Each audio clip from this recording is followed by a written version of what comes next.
Everybody, welcome to our huddle. So we'll start with our recognitions. Anybody to recognize?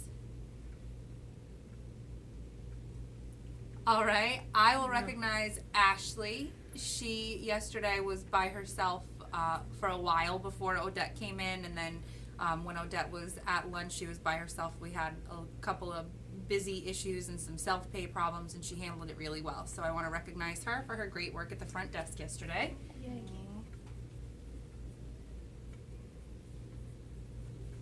There we go, that's a nice summary. Front desk, awesome. So a couple of announcements. The Bloomfield staff is with us again today. All three of them are back. They will be with us the rest of this week and then all of next week, and then we'll start dispersing them out to other offices.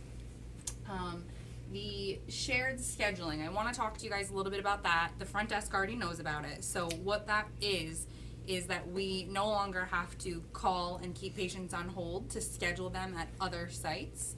So when we are full here and have a patient calling in that needs to be seen for some cold symptoms or a shoulder issue or something that's primary care related that wouldn't need to be triaged by a nurse, we are able to now just look in the schedule. We have some guidelines that the front desk does have, so we're not allowed to schedule within the next 2 hours from the phone call. We're not allowed to schedule on a reserved slot, so some of the docs have same day appointment slots. We're not allowed to use those.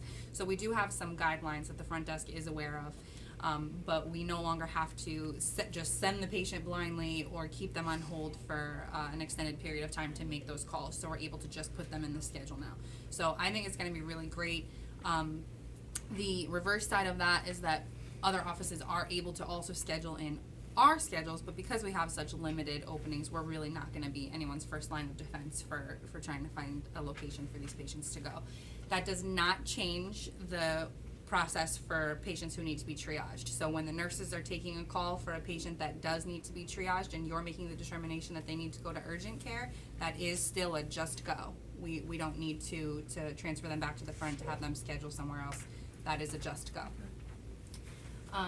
Waitlist scheduling, I wanted to just let everybody know about this.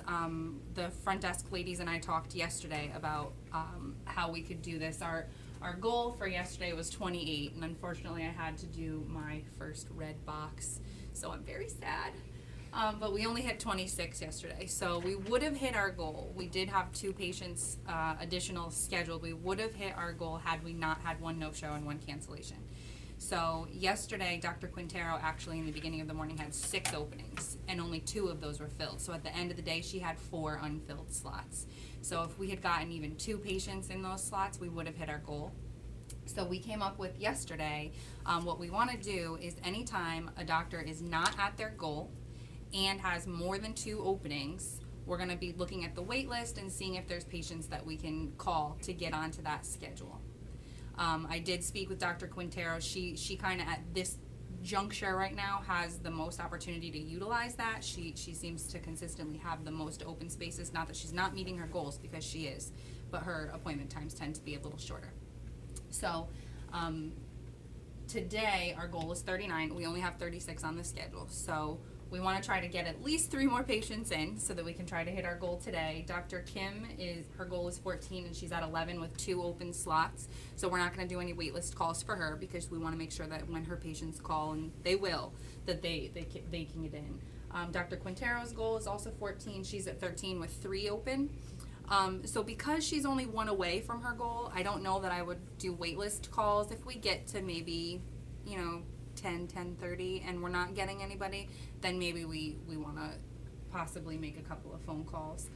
Dr. Daniak's goal is 12, and she's at 12. She's full. She doesn't even have her holds. She has her admin time, but that's it. So if any of her patients call and are looking to get in with her today, we can certainly ask her, but there aren't any available slots for her at this time.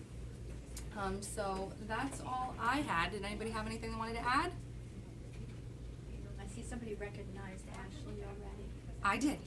Yeah, I was gonna do that too, because she keeps running back and, helping out a lot.